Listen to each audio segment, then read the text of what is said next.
What up, folks? Damn, I am excited. My man, Drew, welcome to the Mikey G podcast experience. We had a banger of an intro call, really heartfelt, man. We talked, I think we talked for well over an hour. And now we're here. I'm excited to have this conversation. I know you're a beautiful human being, but you're also open to talking about raw, authentic things too. And that's what we do here. How are you doing, brother? Welcome to the show. Hey, you want what? I feel blessed, getting to spend that time talking with you, in the intro was very nice. It was a different breakaway from the normal Web3, being able to be raw and human and have real discussion. And it was absolutely a very beautiful blessing to be able to be asked to come on this show with you. Thanks, man. And we got to give a shout out to West. West was the man. I mean, we were sitting. So I met West first time in real life. Luke's another buddy that I met in real life. And we were at the Solana House event in LA. And he started talking about you. And I'm like, who is this guy? I've never heard of him. He sounds like he's doing a bunch of amazing things for his community. He's like, dude, you got to get him on the show. So thank you, West, for the introduction. And we're going to do what we all know. But we already have tons of people watching. The new people, we do it different here. We go raw, authentic. And we're actually going to do a lot of Drew's background and life story. And my goal here is to present Drew's story to you in a meaningful way, so you can make the decision on whether you want to beat down his door and try to get into that exclusive Discord or not. That's all up to you. It's on you. But I'm here to help you provide that story and information, because I think stories are the only thing that we're going to have in the future as this AI continues to proliferate. Speaking of AI, a little update about Mikey G. I have found some really cool open dev AI builder guys, all spawning from the Think Agents. I'm actually missing their builder club right now. Shout out to the Think Agent guys, but I've been hopping in there. I'm not kind of a dev builder guy. I'm really not interested in it. Now with vibe coding, though, it is kind of fun. I am a creative guy. And so surrounding myself with people that are way more technical in building the agents has been really cool, because I can help bring my creative ideas to fruition. And Drew, we'll probably talk about this too, but it seems like what you've done as well too is, I really do think, and I'm already going to go off script here in the sense that I'm going to ask you a question.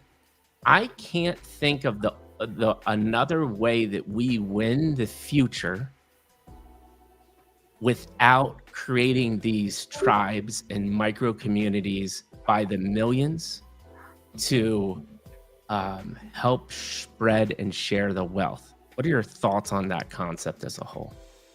I believe that building a tribe, building a community is a necessity, actually, I think, for you to be able to create wealth.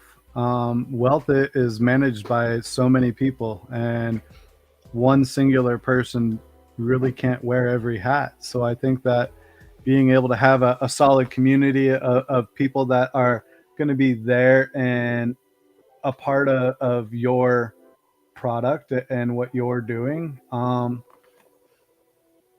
is a much needed basis for growth and to create equity in a company. And also it creates friendships and family too, that I've noticed too. Like a lot of people really get to a point to where when they see you working and that you're building as a club and as a community, and people want to be involved. So I think that it creates that natural growth for a business.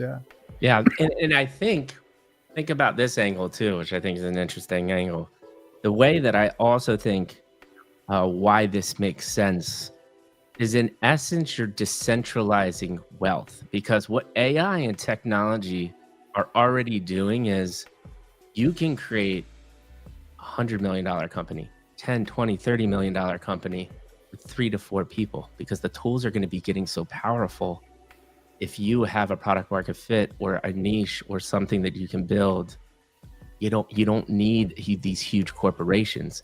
And I feel like almost the goal here is to get as many of these cohorts or tribes to do it in the right way, So if one fails, we have a million other that can keep on going. And this is one way we combat the Googles of the world owning our life. What are your thoughts I 1,000% agree. I mean, the AI industry is very powerful. I mean, even in stuff that I utilize it in the gaming world, Web3 and so forth, where we're always utilizing AI. And so you notice that everyone uses AI. So it doesn't necessarily give you a house edge anymore. Yeah. You know, and so sometimes being in the know, being in that community, building with those people actually are creating a stronger bond and visibility on a product pre AI and everybody else swarming into something. I'm very curious to see how the future in the next 3 to 5 years really plays out on it, because you can go and have 10 people put in the same question and they're going to get the same answer 99% of the time, unless there was some kind of variance that changed during the 10 questions. So the reality to it is it's very similar to like crypto Twitter. Yeah. You know, you think about crypto Twitter, how many people utilize crypto Twitter posting function availability, and most of the time when you get into the know, you're already the exit liquidity. So I think knowing and building with a tribe over AI is going to give you more structure and more build for what the future is going to hold. Yeah.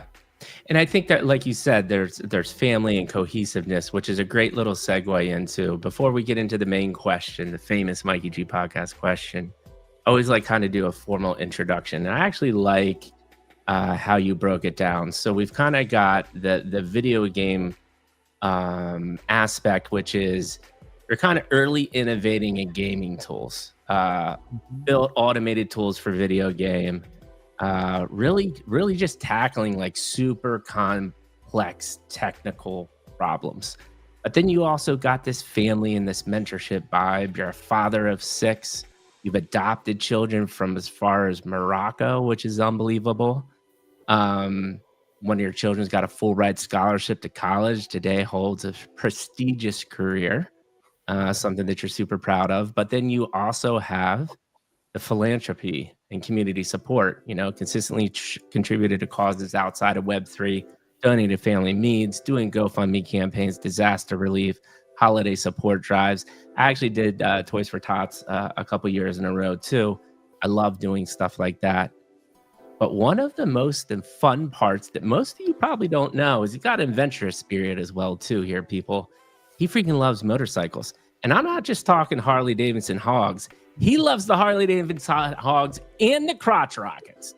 Talk to me a little bit about that. Was the intro good? Did I miss anything? That started at like 15 years of age, and you know, it was always the adventurous spirit. Wanted to jump on a dirt bike, and then found myself in a parking lot playing around on my brother's CBR 1000RR, and he was there buying a TL 1000R, and I was like, okay, you know, I wanted to learn how to ride that. It couldn't be that much different than, you know, a dirt bike. And he was like, right. Oh yeah, it's massively different. And so he let me sit there for like 4 hours one day in a parking lot, sitting there, and he had me just doing circles and donuts around the parking lot for like 20-mile-an-hour ones. And I was like, why 20? Like, let me go faster. And he was like, no, you need to understand the apex point. You're going to drop this bike today. And I was like, no way I'm dropping it. I was like, I'm not dropping your CBR. And he was like, no, you're going to drop it. And I was like, I'm not. And he was like, yeah, you are. And he goes, everybody drops it at less than 20 miles an hour, taking little figure 8 corners and turns. He goes, until you understand it. He goes, you're going to drop it. And I was like, well, I don't, you know, I was scared at that point. You know, he put fear in me. You know, here's his, you know, $8,000 bike that he had just bought, and then he was buying another one. And I'm out there just doing little donuts over and over in little circles. And he came out and he was like, go slower. And I was like, why go slower? And he was like, just go slower. And so I got it down to about 12 miles an hour and then dropped it. And it changed everything. After that, he came over. He wasn't mad. He knew I was going to drop it. He was ready for it. And yeah, that started my motorcycle thing, and in it, I found motorcycle clubs that were a big thing in my life, and everything with that was about family, God, country, and respect. You give respect when you get respect, and you give respect to get respect, and that was a big reflection on me. Being able to go out of high school into the Army and All right, hold on. create. Hold on. We're gonna cut you because you are already getting into the meat of it. I love it. I'm gonna touch on this, but I wanna rewind into the kind of where you want to start in the childhood. But the one thing that you said, and I'm gonna write this down. Give respect to be respected is a beautiful notion there. I'm going to write that down, and I think we're going to get back to that. But before we start going into this, we're here, man. We're at the most beautiful part of this conversation. And honestly, the rest of it is just me asking leading questions, digging in for a little more insight. And it's all about you, brother. And we get there by asking the world famous Mikey G podcast question. But before we do this, people, we already have to over 200 people watching. We got to get this to 1,000 people today. That's what we need to do. That is what I think the goal is. If we can't get this to 1K, I feel like it's a failure. Oh, I think we're getting there. Like, comment, do all the things, because we're going to share some life stories. And this dude's got a robust life story. And how we're going to do that is one simple way. Drew, how did you get to the seat you're sitting in today? Please give me chapter 1, 2, and 3. To reiterate for the people that will listen to this on Apple or Spotify, or have listened to this are listening for the first time, chapter 1 is your childhood. Massive question here, right? 3 prompting questions. 1, parents, parental figures. Did they have mantras that still stick to you this day? Be kind, work hard, pay it forward, whatever it may be. So, hold on. We're not there yet. Okay. Chapter 2 is going to be your schooling and professional career, or did you go straight into entrepreneurship? Remember, here in chapter 2, what I'm really interested in is lessons learned, insight, because I forgot to tell you this, and this is the other thing that I always say, but I like to say to the audience, people, the reason why we're here is the things that Drew helps talk about today. He's going to say something because his background resonates with you. And when you have that connection, because we're going to talk about the same thing, talk about the same things on every single podcast, which is hard work over a long period of time, taking risks, blah, so on and so forth. These things have been repeated for 1,000 years. But Drew might say something about his background that you can deeply relate to, whether it's the Army or something else, and it's going to click for you. And that's actually what we're doing here today, is to give you insight that hopefully maybe something clicks for you, and you're maybe not at the greatest part in your life, and it's going to change the course of your life. It happened for me. It's happened for hundreds of people that have listened to this podcast. I've got many people that reach out to me and say, Mikey, thank you for having that conversation with Drew, because it gave me hope. And that is what we're doing here today. So chapter 2, remember, this is insights, lessons learned to help spark that conversation. Then chapter 3, obviously how you found Web3, what you're currently doing, and what the future looks like. Now, it's all you, brother. Chapter 1, anywhere where you want to start in the childhood. Grew up in a split family. Dad was in the military. Mom despised, war. So they were in a divorce by the time I was 2. Split family mentality. Mom was always the work hard for everything that you want. We lived in Cleveland Heights, Ohio, in this little brick apartments, and it was, a little tough. You grew up where, we weren't rich. My mom didn't rely on my dad for child support or anything. So my mom had to work, and us kids had to take care of each other and support each other and grow with it. And my dad always had the mentality that you don't stop until the whistle blows. It was always raw, straightforward, but with a loving, mentality behind it. It was, you can be anything. You can push past the boundaries, but at the same time, not to have any judgments unless you could walk a mile in somebody else's shoes and understand what that mile was. Um, and so I found myself in a very different place in life than most people. I found myself in this. My mom worked so hard, and it was very lonely. We lived on little things like mac and brown gravy. I mean, most people don't. I mean, some people understand mac and brown gravy, but that's still a meal that I do. even eat Remember, we talked today. about this. Yeah, mac and brown gravy. I mean, I've probably eaten my share, your share, and 10 other people's share of hot dogs and mac and cheese growing up. And it's still one of my favorite meals to today, because it gives that reminder of what it was growing up. And I had amazing grandparents. My grandmother was a big vice in my life because I was the middle child. So it was like I always got the hand-me-down things. I always got I wasn't the babies. So therefore, guess what? Like there was a big age gap between us and my little brother and sister. And so my grandma was always the big support during, the holidays, where it was like, no, you're not getting any kind of hand-me-downs. I'm getting you stuff to grow into. She was the one that always just kind of looked back at her whole family and realized who was in what positions, and was always that grandmother that always saw that, oh, well, this child always gets the hand-me-downs. It's not happening anymore.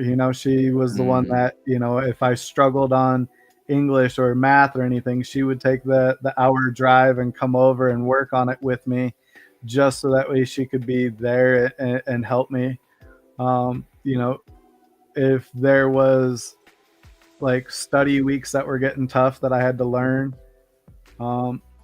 it was, she would have it to where we had to have family dinner at her house on Sunday, and everybody better be there. The whole family would be there, but she would sit there and have me pull up a stool right there on the counter while she was making all the noodles and making everything. I mean, she would roll out, very Italian family, would roll out everything and put all the noodles there, but would be sitting there helping me with my schoolwork, and while all the other kids were outside playing and doing everything. She wanted me to succeed.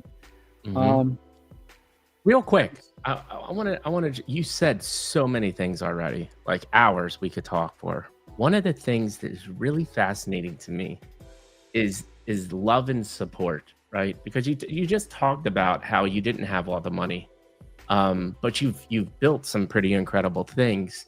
Talk to me about the importance of that, which is, maybe you were eating a lot of brown gravy and mac and cheese and hot dogs, but what I'm hearing you say is you felt love and support from the family. Do you have anything to kind of dive deeper on that, or reflecting back on that? Yeah, I mean, and it is a tough one to reflect on, because I grew up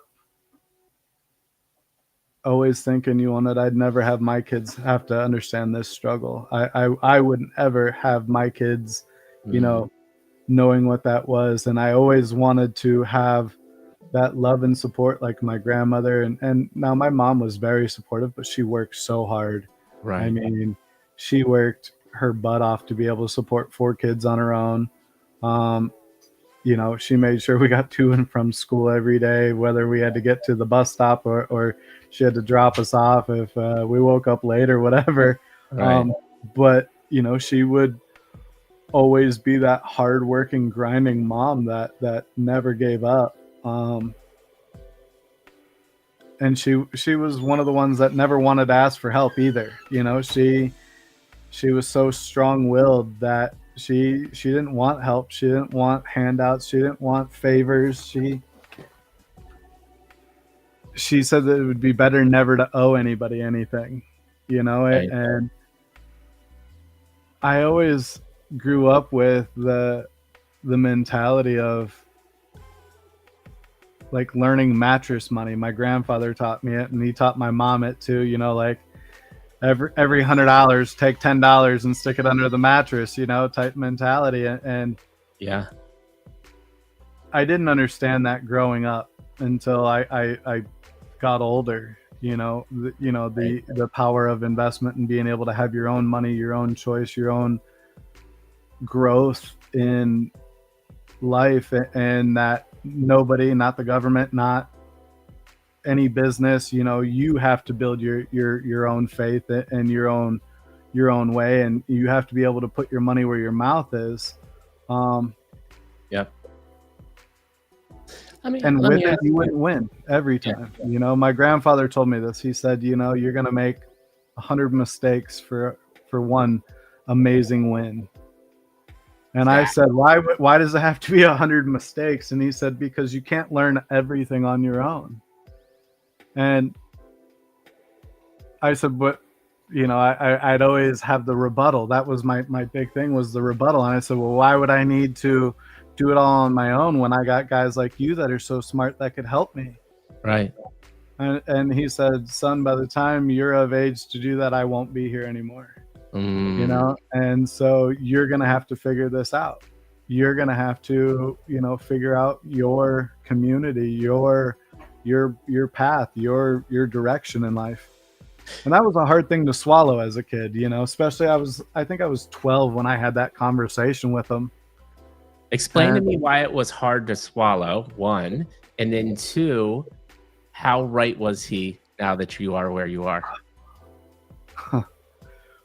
So it was hard to swallow being a younger kid, looking at, because you don't understand, you know, economics. You don't understand how the world is. You say, okay, well, if I go and I work for 10 hours and I make $10, I have $100. You know, and it wasn't the breakdown of, oh yeah, but you got to pay taxes and Social Security, and you got to pay medical, health, and dental. And by the time you're done, that $100 is turned into $6. Yeah. And it was extremely tough for me to be able to comprehend that at the beginning, because it didn't seem fair. Right. It didn't seem like it was available. And then, you know, him trying to explain that as you grow businesses, you have to bring in all these other people, and that $100 you also now have to split across everybody, and then they all have to still pay the same taxes. And it didn't feel the same anymore, you know, when I was young, and it was so hard to swallow that. And I think that how it helped me in growth was I knew that I couldn't carry every aspect of everything in life on my own. You know, that there are going to be things that I'm extremely smart in, and I know, and I can power through and get them done, whether or not it means I got to work 20 hours a day, 7 days a week to get it. But there are things that I don't know, in which case I need to bring in the right people that you can not only trust, but have the ability to risk everything on them too, knowing that they're going to be looking out for the right thing for you. And that means that you have a very small circle. Right. So correct. You trust something with your family and your livelihood. And it's very tough to find those people. Dude, I will tell you, I think we even talked about this, and I will tell, and I will reiterate what you just said. There's two things that I want to talk about. One is, yes, hundreds of, I've probably talked to over 1,000 people at this point. As you see, in addition to doing the intro call, then I have the podcast. That's over 200 founders. But how many intro calls did I get to 200 founders of podcasts? A lot of conversations. I can count probably on two hands the people that I 1,000% trust and know that they're going to deliver what they say they're going to deliver. I don't think people understand how hard it is to find intelligent hard workers. It's very, very difficult. Two, though, you said something that I think is a really interesting question and could really help people out is, I totally agree with you, but this is something I struggle with to this day, is I agree with you, you need a village to accomplish amazing things. But let's take vibe coding, for instance. This is a perfect one for me. I want to spend 20 hours a day trying to figure out how to vibe code and do the things I want to do. But after an hour in, I always remind myself, this is really not my expertise or specialty, and it's not what I'm great at. I most likely am better off finding a group of vibe coders where we can build together. So my question is, we're all on the same page here. When do you, or what is your personal experience of when you say, I do need to throw in the towel? I do need to find somebody else. What is that for you? So I do something very particular. I like this. I always have a notepad and pen, and Okay. a lot of people notice that. Like even when I'm in Discord, I'm always looking down and doing stuff, and it's normally like this is a brand new book from 3 days ago, and I probably have, I don't know, probably a good 40 pages already used. Wow.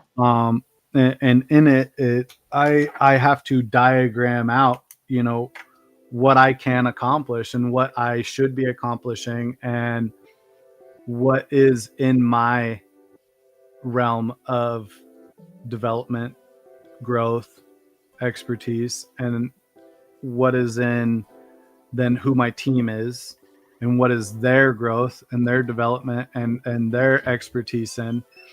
And I see if I can divide that growth piece out to where it creates the whole puzzle and allows me to actually build in that. And that's just something I personally do to be able to have that structure. And a lot of people will laugh too, because sometimes I'll even open up Paint because I need to have a full like visual diagram for myself too of workflow. And I think that it also matters too when I bring that idea or that project to somebody, that they can understand my workflow and why I have it there versus what they might. And so what I'm hearing is a lot of visual stuff, but also really, I think it's pretty practical. Is writing things down has been proven time and time again to help you really process the information, creates of what the current state is, and how do you move forward. And I think that's a beautiful thing. Most people that I know have an idea and they're ready to pitch it, but you know, and I tell even people that come to me with project ideas, great, put a full pitch deck together and give me your model breakdown of how you would see it. Yeah. And then what I do is I normally go in and I take it and I open that whole pitch book up in Paint and start circling things and start, you know, I'm going to ask questions on this. I'm going to ask questions on this. You know, how are you financially covering X, Y, and Z? How are we financially going to be adding towards yours? And create a better book for them to be able to then resubmit with my thoughts behind it. And then after that, it goes through the biggest scrutiny, which is actually the other layers before me for business action to go in, which would be Bob, and then it would be Mark, who's my business partner. Mark is super brilliant, and we'll get into him here in a little bit. But you create levels after communication of what needs to be done for other people to be able to visualize it. Because if you can get two other stages of people who are in different aspects of the business to understand and see the vision, then it's easy to be able to build a team around that too. Yeah.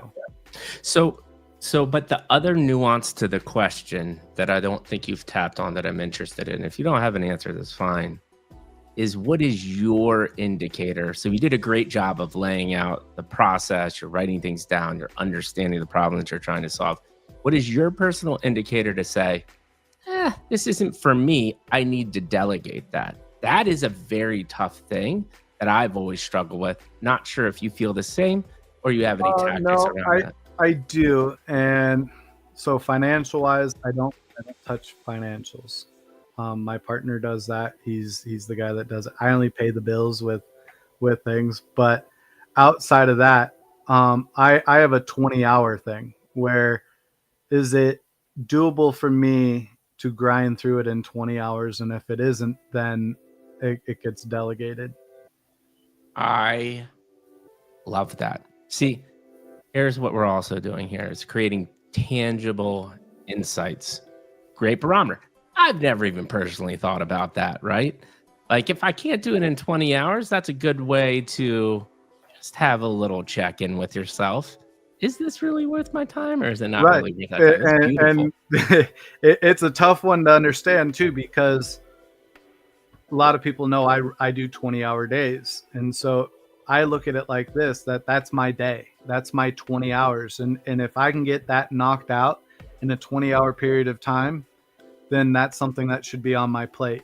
Yeah. But if I can't, I gotta give up some of that and delegate it, even though I might be involved in the growth of it, but it'll be delegated primarily to somebody else to be able to go in and do that. So you just brought up another fascinating topic that I got. We're jumping around here, not as much in chronological order because we're already in business, but I gotta call a little BS. And I'm gonna go hard on a 20-hour day. I don't think humans can sit down, grind 20 hours. So what is a 20-hour day? Your chat blow up really like so your because chat's you can't gonna grind, blow up here in just a you second. can't grind 20 hours back to back to back to back. You need a break, right? No, I do. And I have, and my chat will tell you. I mean, Bob actually filled in for me for, he said he'll put $1,000 on it. Bob actually sat in for me for 2 days while I was out of town and was like, I'm never doing it again. So Okay. I get up at 4 a.m. most mornings. I get up and I have a certain little ritual that I get up and I wash my face and I tell myself that I need to make today better than the day before. Okay. And whether it's I help people, whether or not I add more to the plate, whether or not I build more in business. And then I start on all my calls with one of my companies, which is the primary revenue generator that I have that allows for me to then be able to fund all the projects that I'm doing. Right. I get through with those right around 9 o'clock in the morning. Okay. I normally have 3 to 5 business calls that are set up. Most of those take an hour and a half. And I get those done. And then I join everybody in Discord and I work with the development team that is getting off shift. So those guys at around 9:30, 10 o'clock are getting off shift and the new day shift will be coming on at 10 until about 8 o'clock at night. And I work with that team there from 10 until 8 o'clock at night. Normally we'll have spaces on Tuesdays and Thursdays. I jump into a Wednesday space with our 12 partners and Monday spaces with them too. And then I stay up until the night crew gets back on. So anything that ended up getting laid over between the day crew and the night crew, there's about a 4-hour window which we set up for compiling and build. So if anything goes wrong, I'm the guy that has to then re-trigger the compiler or the build. Right. And then I'm up until 2 o'clock most mornings. I log off. I log off right around 1 o'clock. And I spend that time with my wife and we order normally some tacos or something, or we'll grab a snack.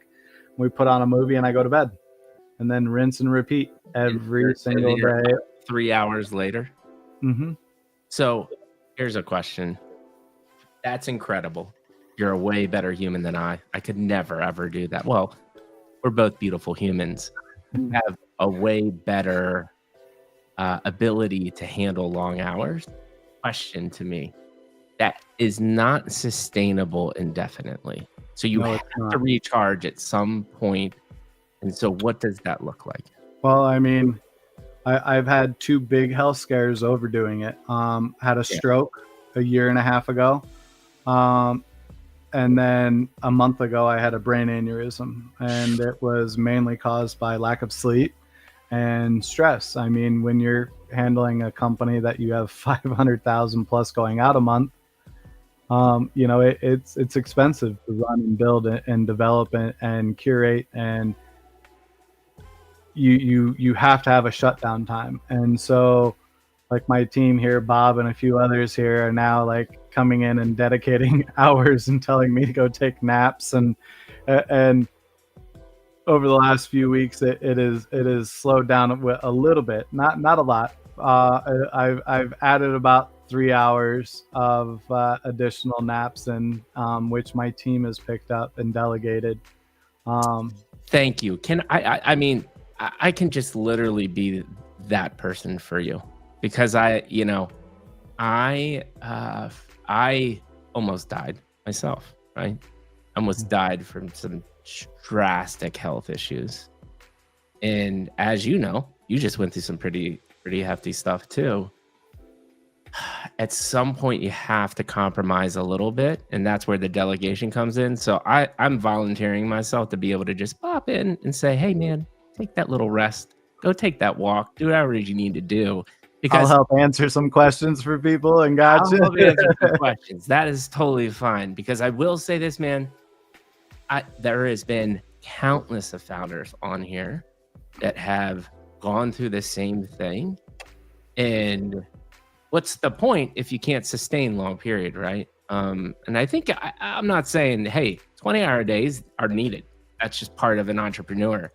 But making sure that we get a break here for you is very important, because it always ends in health things, right? Yeah, it's never not ended in health things. You're 1,000% correct. You know, and now, you know, I have a gym regiment that I have to go in multiple times a week and do everything. And the team had a very, very serious heart-to-heart with me,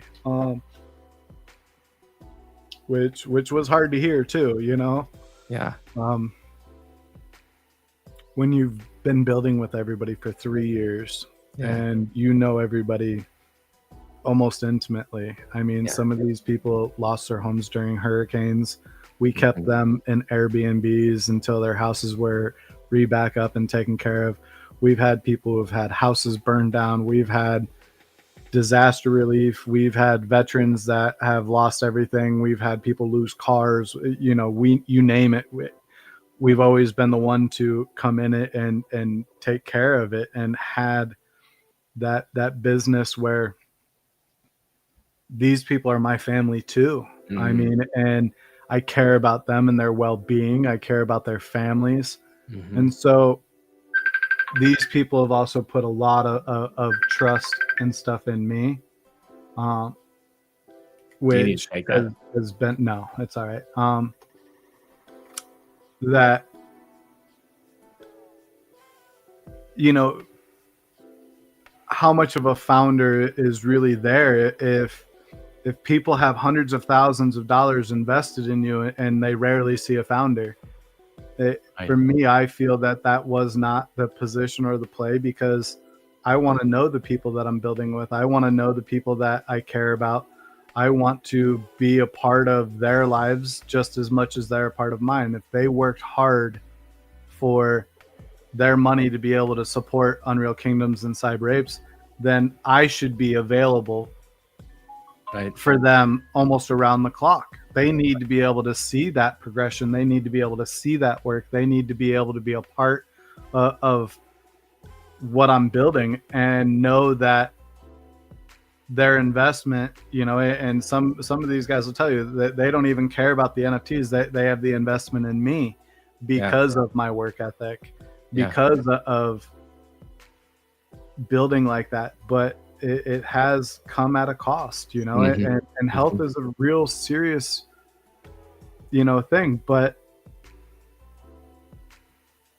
you push so hard for growth, and you push so hard for your community, and sometimes you have to ask for help, you know. And my community, they've been the biggest blessing in the world. I mean, It's amazing. mentally, spiritually, even, Yeah. I've had some amazing, like our conversation, very one-on-one, real intimate, like, look, man, I love you to death, and you're pushing so hard to get this done, to get this launched, to be the first, to get all these pieces done.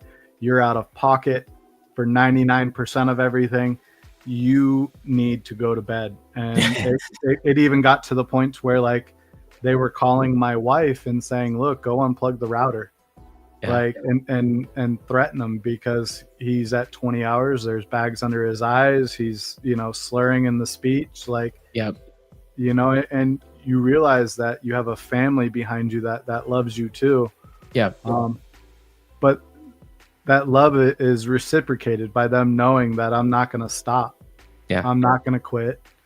I'm not going to give up. I'm not going to be powered out. I'm not going to be pressured. I'm going to stay in and constantly fight for them. Now, like I said, had to make some changes, getting a few extra hours of rest. Even if it's, hey man, you don't have this for another hour and a half, go take a nap, and Bob is a big advocate of that for me. And I'll take care of it. I'm going to be here for the next 2 hours. Go take a nap. Yeah. Mark, my business partner, does the exact same thing. I'm going to be here for the next 2 hours. You need to get some sleep. Like, so let me ask you this, because this is a good segue back to the thing that comes in my mind here is, like, you've got this tenacity, this resilience. There's like, this stuff is coming from somewhere. And when you're reflecting back at it, I think a childhood and upbringing has a big impact on what you're talking about, how you feel about this constant work. And the question is, you obviously already said multiple times how hard of a worker your mom was. Do you think this was like through osmosis, or reflecting back, were there other moments that kind of created this mentality? Because not many people have it. And I think this is a fascinating subject. I would say that this rolls into part of section 2. Yes, let's do that. So let's talk about this topic, and we can kind of start transitioning to chapter 2. By the way, we're rapidly approaching 500 people watching. We are going to get over 1,000. Retweet, like, comment, do all of the things, because we've already talked about insane things. Yeah. About paying attention to money and knowing that you're going to get $6 out of every $100. His grandfather told him that. Growing up in Cleveland Heights in a brick apartment, eating a lot of, not, they didn't say healthy food, but the most important thing that we've talked about now is, how do you sustain a community and sustain being an entrepreneur and working hard and balancing health? It's really, really important. And I don't think either me or you have the right answers, but it's something that we all should need to talk about. But I think you have one of the biggest answers now, which is, you built this community, man. Rely on your community to help you out with, and you're starting to make that change. It's so hard to do because, and I'm going to tell you this, the biggest issue that I've had is pride. And, you see yourself doing so well, and you're covering everything, and you're getting everything done, and you know how close we are to the finish line. Like, even with what we, we're announcing out the other day and showing yesterday in the live stream, yes, we are just now waiting on ratings for our game from PlayStation and Steam, and the E for everyone, or whatever the rating will be, for us to go live is kind of a unique point. But people don't understand the cost of building up to do these kind of things. And I learned a long time ago, don't rely on investment money. Once again, the mattress money side of things, which was, make sure that you're putting away for that rainy day. And a lot of people at the very, very beginning of this and through year 2 knew that I was an avid silver, gold, and platinum collector. Like, I had hundreds of bars because I was that guy that, hey, look, like, if I had an extra $2,000, I'd go buy a gold bar.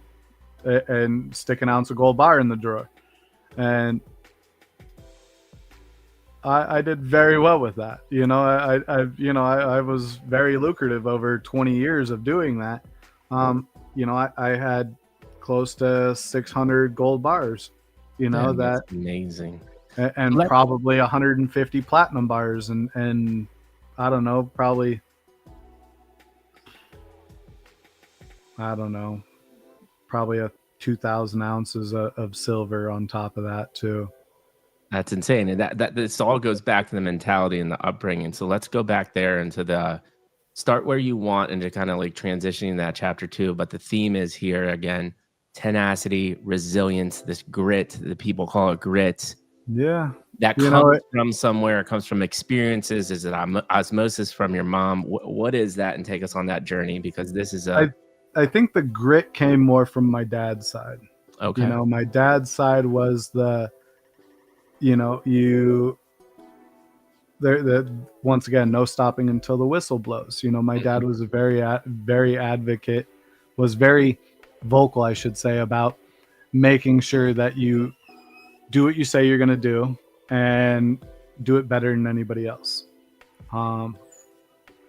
Which was very tough, and I grew up with that. You don't understand why my mentality is until you've walked that mile in my shoes. And my mom just had that work ethic, and it might have been a little bit of osmosis with that too, because she didn't care. She would work and work and work to be able to pay the bills and be able to go to the grocery store and be able to put a meal on the table. And it wasn't until my late teens that my mom was like very profitable and ended up owning her own business and doing appraisals in all of Arizona. Moved to Arizona after she got her appraisal license and appraiser's license, and ended up, that I think that was like the first time in like 1 week that we actually had like steak twice in 1 week was, when she did that.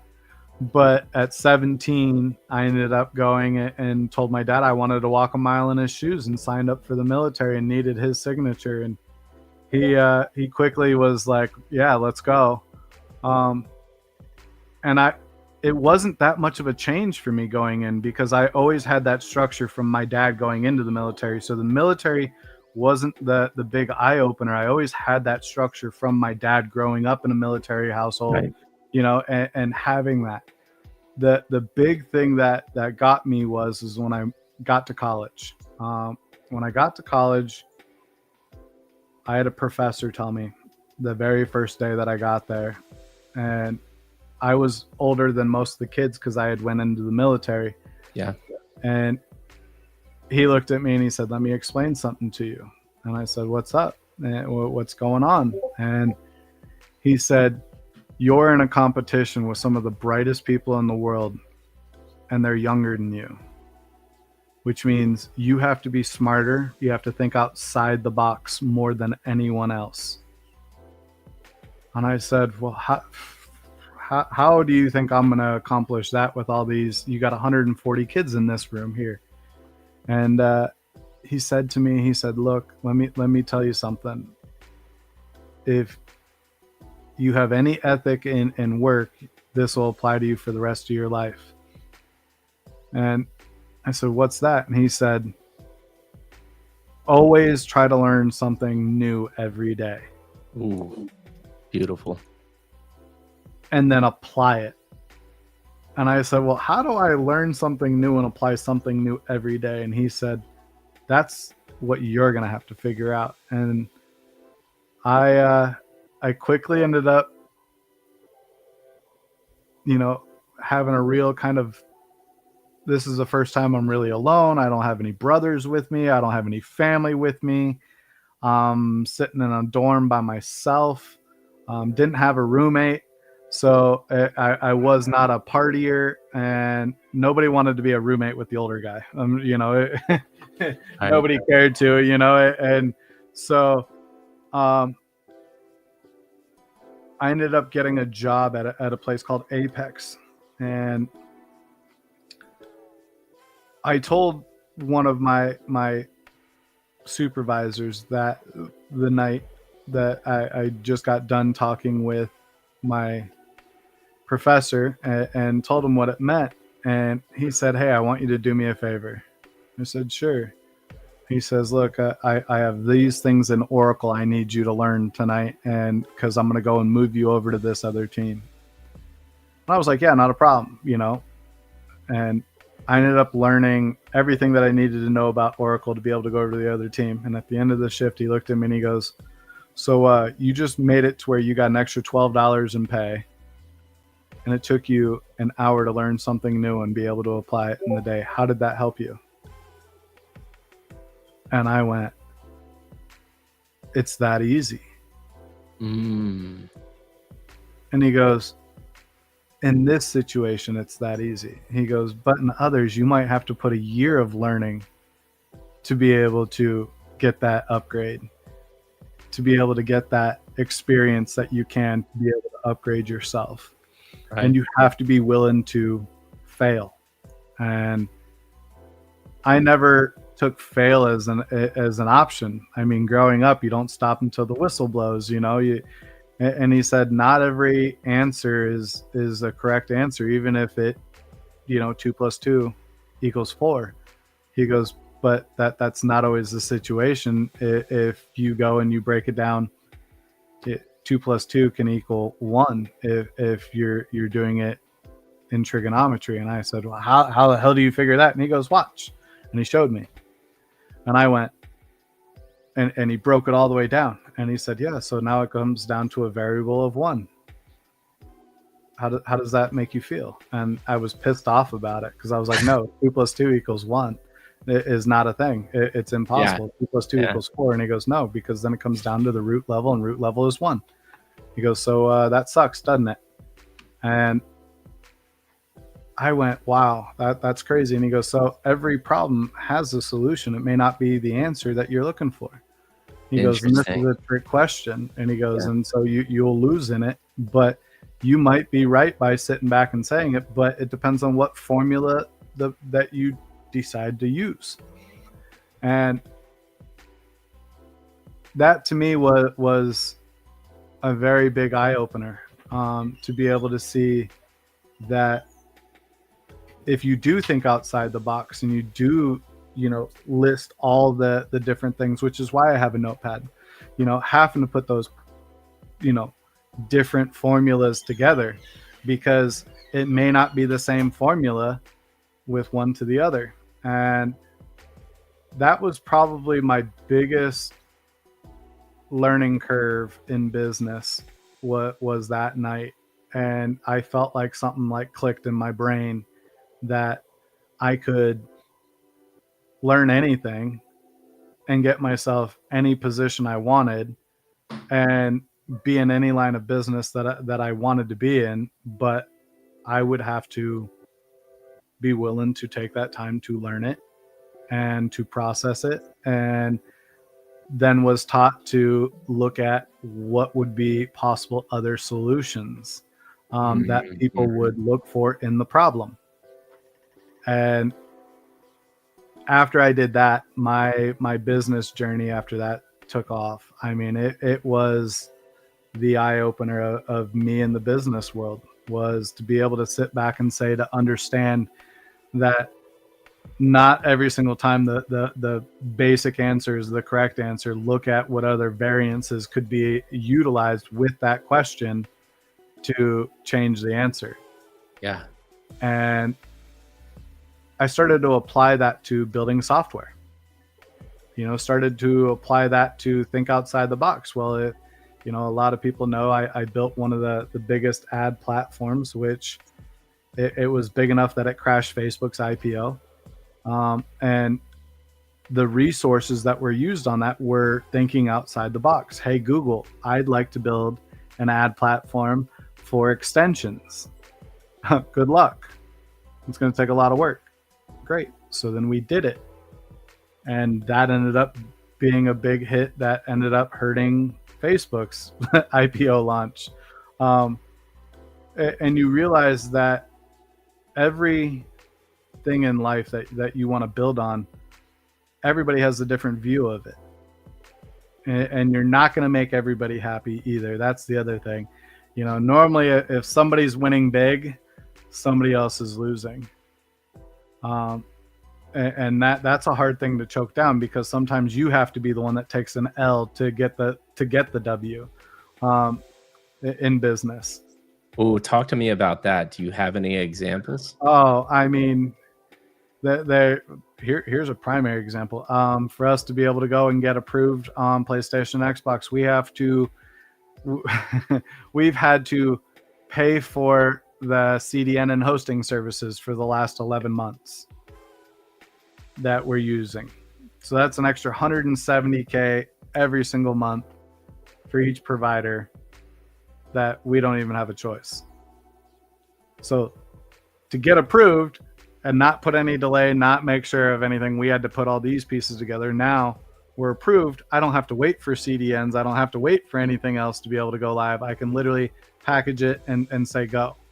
So, you know, that's a primary example of taking an L, because now I'm out, you know, $340,000 a month to have these approvals, to be all excited about it. But look at the debt that it's incurring every single month. Look at the cost that it's incurring every single month. And there's no uses to it, but I can't get the approval without it. So, right, you know, it's the devil's advocate, you know. And if we needed an extra 6 months to build, oh, do you want to try to come back in 6 months and get these approvals? Well, with Web3 coming in, getting it done early meant that there was less headache, knowledge, everything else to prevent hurdles and obstacles against us. So it was advantageous for us to do it early before anybody else could put in all the additional restrictions, which, by the way, we are the only grandfathered one in that will be there. And we are the guinea pig, essentially, of them being able to go in and test it and be a part of it. So, I mean, there's plenty of win-loss things that happen. I mean, we had the same conversation in Discord with another one of my guys during COVID. The price of pipe for him to be able to go in and do all this plumbing stuff went up an additional $3. Well, all the other guys raised their price. He never did. But now that COVID's over, he has all the business now, because guess what? He never adjusted the price. He still gave them the great deal. He still took care of them through everything. And now he's the trusted one that wants to be there for it all. That is beautiful. And it brings up one of the hardest things that I think entrepreneurs have to think about, which you just said in another way, is short-term versus long-term thinking. Knowing that you're doing the right thing and the payoff will be there. We actually talked about this in the beginning too, right? Like, you take my brand, for instance. I saw what is actually happening right now with founders like yourself that are now doxed in Discord all the time, sharing what you're doing, getting the heat. But 3 years ago, even 2 years ago, that didn't exist, right? Everyone was still kind of hiding behind those PFPs. And it's the right thing to do, but it's the harder thing to do. Yeah. And so that lesson, where are some of the insights, or where did that come from for you? And why do we just see people continue not to do that? Is it just because it's easier? Is it ego? Is it misalignment? What are your thoughts ego, on that? some of it, I mean, as you know, I got like a prolific, amazing stalker. But I mean, I'm really upset because I honestly thought I'd have more haters in the area that I'm in. You know, especially with patents, especially with everything and being public. Actually, it is in some way I've seen a lot of founders give up on their projects or rug their projects due to the fact of the ecosystem. You get people that they don't want to see you win, because it's easier to sit back and say, I told you so, when somebody fails, when their friends are out there saying, this guy isn't going to be able to do it.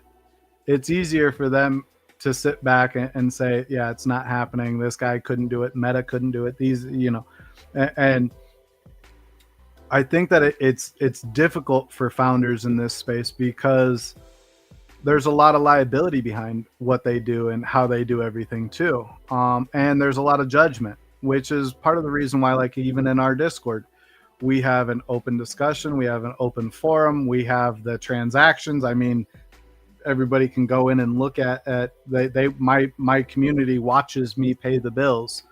Half my community knows my credit debit card number. Now, mind you, I do use a card that I put the funds onto, so I know exactly what's available. I was going to say, I hope it's not everything that you're sharing. I mean, quite a bit of it. I mean, there are a few, quite a few people that do know a lot of my credit card numbers too.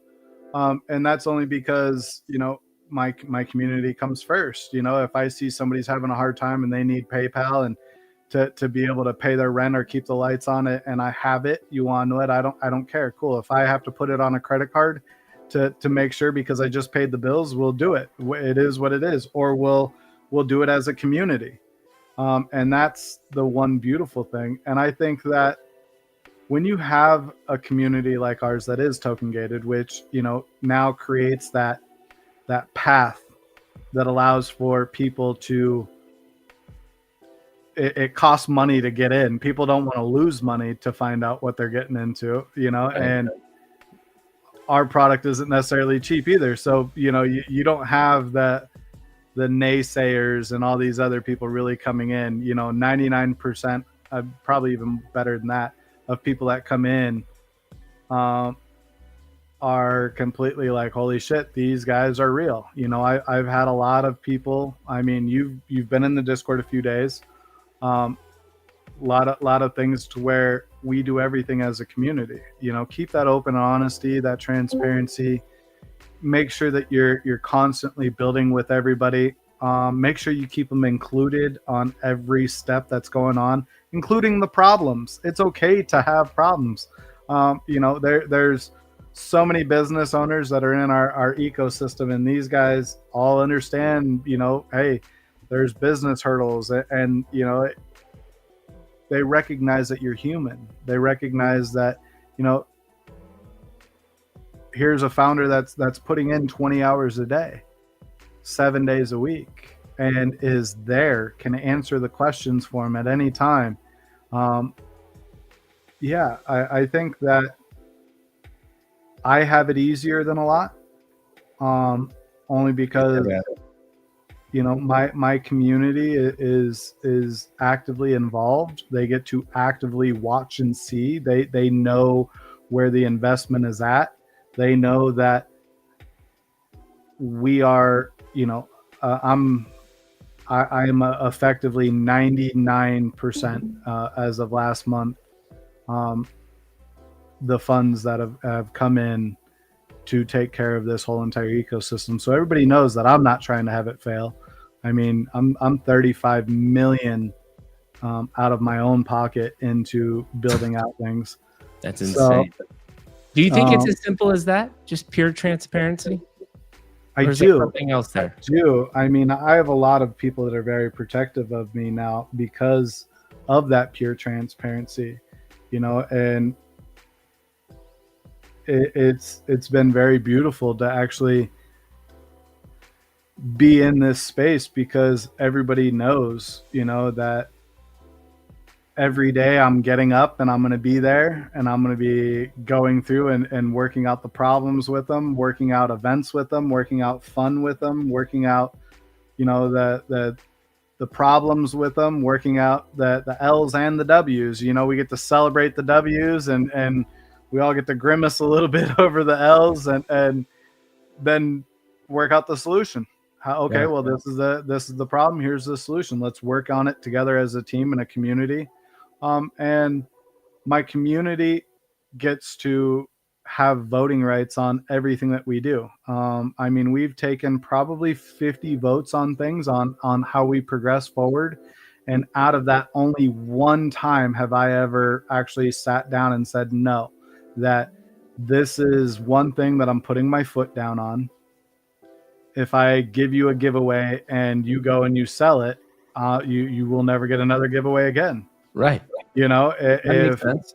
yeah, if you're gonna go and floor something and that you got as a giveaway, then the founders gifts will not be added to your account. You know, like real, and that was actually a community vote. The whole community voted on that one and said no, like we agree, because if somebody believes in what you're building and what your growth is, why would they want to try to make money off of you while you're trying to grow? And now I get, and we don't shame people for selling. We don't. But if it's for a need, you know, I've had people come to me and say, "Hey, look, you want to know what? My lights are gonna get turned off if I don't fluorinate. Like, is that cool?" And I have probably more than 200 times in the last year and a half probably paid somebody's bills to make sure that they didn't have to let go of a cyber ape and be out of the community. Just because they set that side of pride, they set that pride away to be able to communicate with me the position that they were in which case you want to, hey, look, we'll go do it. You know, we've done bonus hunts and bonus battles, which we're there to help the community and or to support causes or, you know, tons of additional things. And that's the growth piece. So tell me, so here's something interesting to me. You've been a really successful entrepreneur, business person, but we just talked extensively about transparency and giving back and building with the community that oftentimes is not the things you think about when executing businesses that create extreme profit and revenue. So tell me about that evolution, because you've obviously gone from more business-minded focus to ending up in Web3. And I think that could be kind of a segue into Web3, because that's a fascinating transition to me. Everybody struggles, you know, and everybody has a hard time in life. There was a period of time that I struggled, ended up in a very, very, very dark place personally. And I had one of my friends come out and say, you want to know what? You're moving up to New York. You're coming back home. I got a place for you, your own place. You know, you don't have to worry about rent. You don't have to worry about anything. You know, life has just kicked your ass, and you know, you took a definite beating.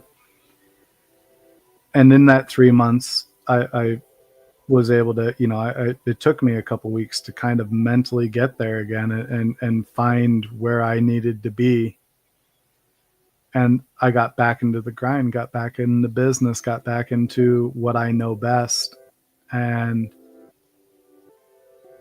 my friend Jason, who had done everything for me, he had said to me, you know, that if I needed to stay longer, I could. You know, he wasn't worried about rent, nothing. He had this big, huge quadplex that he was renting. And so, and I went to go pay him.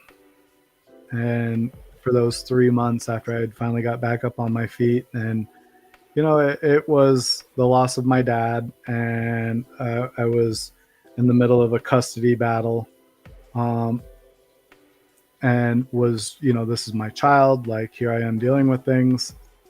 And Jason gave me that reset to get back into business, you know, and to get myself where I needed to be. And when I went to pay him back, he said, no, you got to pay it forward. And he goes, and just remember that. And I didn't understand what it meant until later that night. I went back home and I was like, pay it forward. You know, I put it into Google. Next thing you know, a movie came up, pay it forward. And I was like, you want to fuck it? I'm going to watch it. And it was one of those types of things mentally that I understood. And it was actually one of those types of things that, as a founder, I wanted to ingrain into my life and into my teachings and to what people would remember me by if I wasn't here, that I was always the person that would give more than I could take. And it's a very big mantra of my own personal, give more than I could ever take. And to always pay it forward, and you best believe on my other notepad, I mean, I can tell you every single person that has gone in and done something just randomly, somebody that went and did something spectacular in anything that I've done in Cyber Apes. I literally keep a whole notepad of it. And a lot of people sit back and say, well, you don't need to do that. Like there's logs, there's Etherscan. No, because when I go and I give back and I pay it forward to them, it will be 10 times more. Mm-hmm. That's my mentality is, and then have them know that, hey, just pay it forward also, change the world a little bit, get outside of the normal realms. And every person struggles, whether it be emotional, whether it be mental, whether it be physical, whether it be, health, their business. It's definitely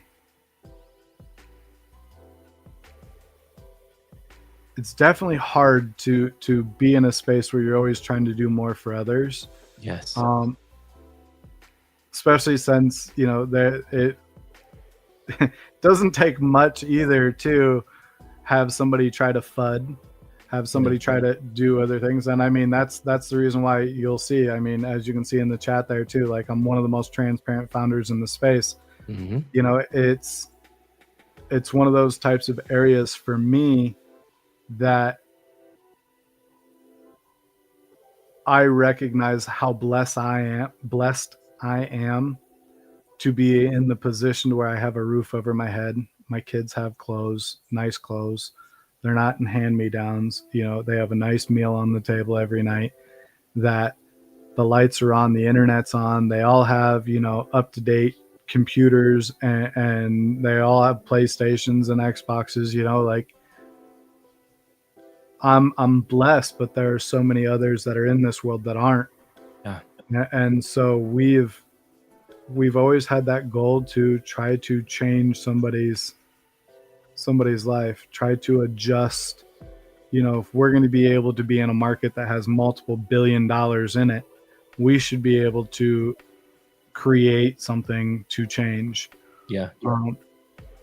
Let me ask you this, because this is an interesting thought. Many founders on this show, this is a huge realization, right? I've got to the same realization. This is why I do what I do with my podcast. Fully, like your story has already changed. Will have impacted or changed a life with a new insight. We already have comments. We already know that you've impacted and changed lives with the people that you've helped out. We have comments right here of people. And so my question is, a lot of times a founder comes to these realizations, or somebody comes to these realizations of be kind, pay it forward, turning more things towards charity and helping people out through a big fall from grace. There's some really rough, adverse times. Do you think that, what other unlocks are there? Or do you think that was your unlock? Because I can tell you right now, my unlock was almost dying for me to really have to dig deep to figure out what am I about. What is that to you? And what are your thoughts on that concept? I think my unlock was a very, very dear friend of mine. Ended up taking his own life, and I couldn't understand, because this person was always the happy person. This person was always the guy that was the life of the party, was the person that had the most wittiest comments and could change a whole crowd's mentality and think about, everything that was there. I think my unlock was trying to figure out, why was he in the position. And his mom gave me the keys to help pack up his apartment. And because she just couldn't. Right. And this is where he had passed away in the whole 9 yards. And so she asked me, she said, Drew, you're like one of his best friends. I need you to help me do this. And she goes, I got the boxes. They're all outside the door of the apartment already. And I got in there. And the thing that really messed my brain up the most was I went into his bedroom, and he had a nice 1-bedroom apartment and everything. And he had this big cork board up there, and everything was with bills and his medical and everything, but it was just bills after bills and unpaid and collections and everything. And he had this literally right next to his bed. So he woke up every morning feeling already defeated. Right. And sorry, just a sec. Take your time, man. And if it's too much, you don't have to. No, because it's a reality. And this is part of the reason why I have the mantra of getting up and doing better than the day before.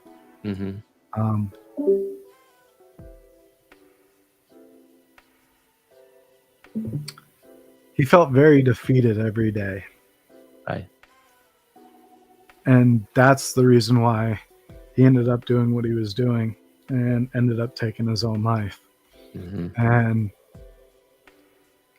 after that, that's the reason why everybody on my Discord, when it comes to the holidays, when it comes to Thanksgiving, if you need help with it, it doesn't matter.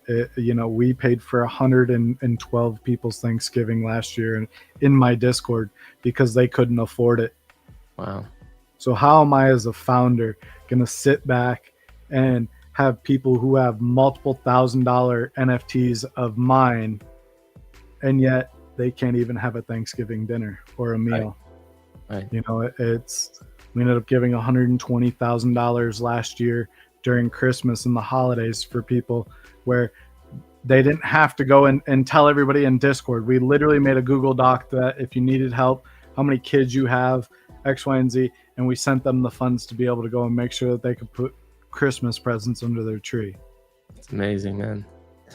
And do you think financial stress is one of the biggest things humans can put on themselves? I think it's about 85% of the stress that goes on humans in the US especially, and even around the world. Like I said, we have people throughout the whole globe that don't have and can't afford. We had a member whose dad's house burnt down, and his insurance for a deductible to be able to cover it to get him into a new home was like 10 grand. You want it? No problem. He had I think $2,000 donated by family and friends, and we just went in and hit the pay all button. Here you go. It's $8 grand. You want it? Like the difference of it is like I said, everybody that's in my community, I have a very big family bond with. I want to get to know every individual person. I want to know their aspirations, their struggles, because I don't ever want to see somebody sacrifice themselves or their life over something that pride gets in the way and kicks their ass from being able to ask for help. So this is an interesting question. I agree with everything you said. Thank you for being so raw, man. I mean, I like I said, this is what makes what we do here really, really special. And I know it's tough. So that I just want you to know that's not lost on me, and I really appreciate it. I think one of the things we're talking about here, and this is kind of a good segue into Web3. You've shared so many incredible insights already. But before we do that, we have over 600 people watching. Let's get to 1,000. Come on, we need like 350 more people, and we're over 1,000. Give Drew. I mean, we are talking about heartfelt life struggles, helping people out, alpha about how to build businesses. These are the things people need to hear. I appreciate every one of you for reposting and commenting and doing all the things. Here's my question to this. There's this altruism, doing good, but there's also a dark side to somebody like you that is trying to do the right thing and then people taking advantage. And what is your concept and how have you learned over time? Because now we're starting to segue into chapter 3 in Web3, right? Web3, I know you stream doing gambling stuff. This attracts a bad audience, and you're trying to do these things in this ecosystem. So tell me about the challenges there and what you think about. Take me through that. Oh, well, okay. So we originally started off with patents. You know, we weren't going to be building a metaverse, and I won't disclose the other people in this because I'm not throwing shade, but we had a group that had explicit rights to build anything in a metaverse, and now we own the patents for Provably Fair for Unity, Unreal, and WebGL, which is a big component for metaverses in Web3 that are going to be utilized. And so we originally went over to this NFT project and said, hey, would you like to partner? They were like, yeah, super excited. Like, this is amazing. Like, let's do it. And we had a founder of that project that turned around and essentially said no, that he'll do what he wants, and ended up lugging their whole project out of his ecospace, his metaverse. And I got onto a call with him and said, look, like, I'm willing to license to you for free, but don't do this to them, all this other stuff. He said, F you this, F you that. And then realized afterwards that the Zoom that he joined was a recorded space. Wow. And yeah, so we decided that we were, and me, I have a thing about, I don't like bullies. So I hate bullies with a passion. So I jumped in and said, you want to know what? I'm going to build the biggest, baddest metaverse that there's ever been. And then we had to, you know, we started to lay out all the framework. And this was the 1st of September, 3 years ago. Ended up setting that up. Real quick, Web3 before this transpired. Ooh, Web3 before this transpired. I bought into Bored Apes pretty heavy. I bought into Azuki's pretty heavy. I was invested for millions and millions and millions on a cancer coin, which the owner ended up rugging everybody and stealing like 80 million from, and pretty much screwed all the investors. I got into a few other coins. I was in Bitcoin when it was like 18 cents, and was doing big, huge transactions actually at Bitcoin at around 18 cents. I mean, we're talking like $30,000, $40,000 transactions that we were actually laughing about. Bitcoin. Was that it? The Bitcoin that was the first Web3 intro? Yeah. Bitcoin was probably my first Web3 intro. And then would have been Bored Apes, and then me and my partner and one of the other groups ended up putting on the Logan Paul Mayweather fight, as a lot of people may have remembered that fight. What did you do? What were you involved with in that? We were the ones that actually got the whole fight set up, done, funded, signed contracts, everything. That's wild. So a question back to, and we can start getting into what you're doing now. Why are you still here knowing that you got rugged for all of this money? Bored Apes have decreased 80% in value. Azuki's the same. What is it that keeps you here? So after getting rugged for like 5.6 mil, my wife looked at me, and I had these patents, and I had just put my foot where my mouth was and said what I had said, and my wife looked at me and said, well, you better get a business plan and you better build the right team. And my wife had said, hey, you worked with Mark, my business partner, and he is one of the most brilliant men I've ever been around. I mean, absolutely brilliant. This man's intellectual power, it probably supersedes mine by 30 times. He's actually brilliant. He ended up working on one of the first ever consoles ever to be released, Synosis, which ended up going into Sega, or PlayStation, one of the two. I don't remember. And she said, you on what? You should run this all by Mark. Put a business plan and a proposal together. And I said, baby, if we do this, it's going to cost me almost everything. And she looked at me and said, baby, I will live with you under a bridge, and just do what you believe in your heart that you should be doing for this space. If you're so upset, are you going to let all these roadblocks beat your ass, or are you going to be the one that steps up and says, you on what, fuck it, like let's go take care of it? And I said, the problem is if I bring in anybody else in backing and all this other stuff, or VC, everybody else has control. And so she said, you want it?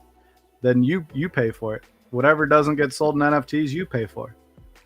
And but what I'm hearing here is the reason why you stayed is you wanted to do it right once and for all.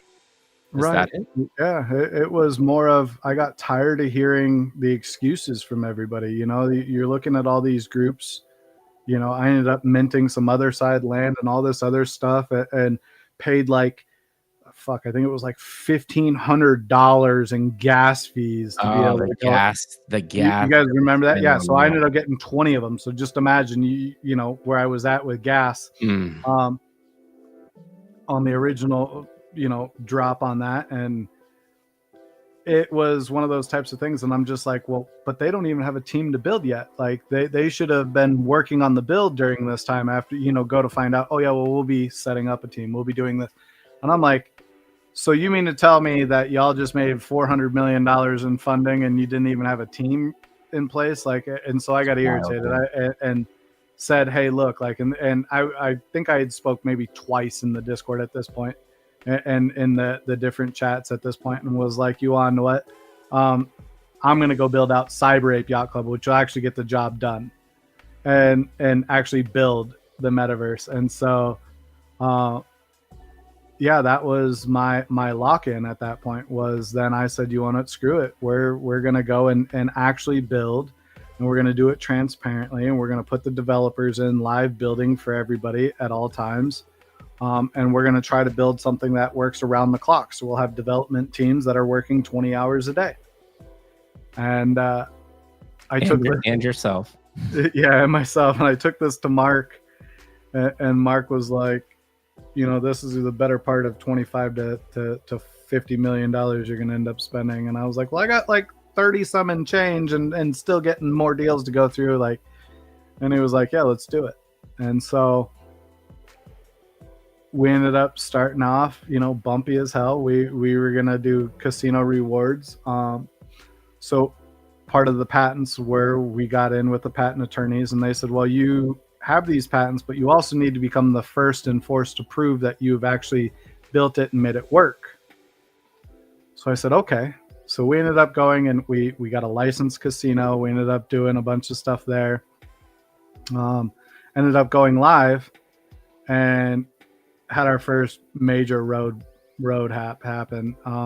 One of the employees that we hired for support ended up costing me millions of dollars. Got caught actually because one of our members that was there ended up coming in and saying, hey, look, like had integrity to say, you know what, I'm not going to go and steal millions of dollars from this man, but I'm actually going to inform him what's going on. And he came to me and said, hey, look, this dude's, you know, essentially stealing from you through us. Here's the conversation. And then when we looked into it, yes, it was true.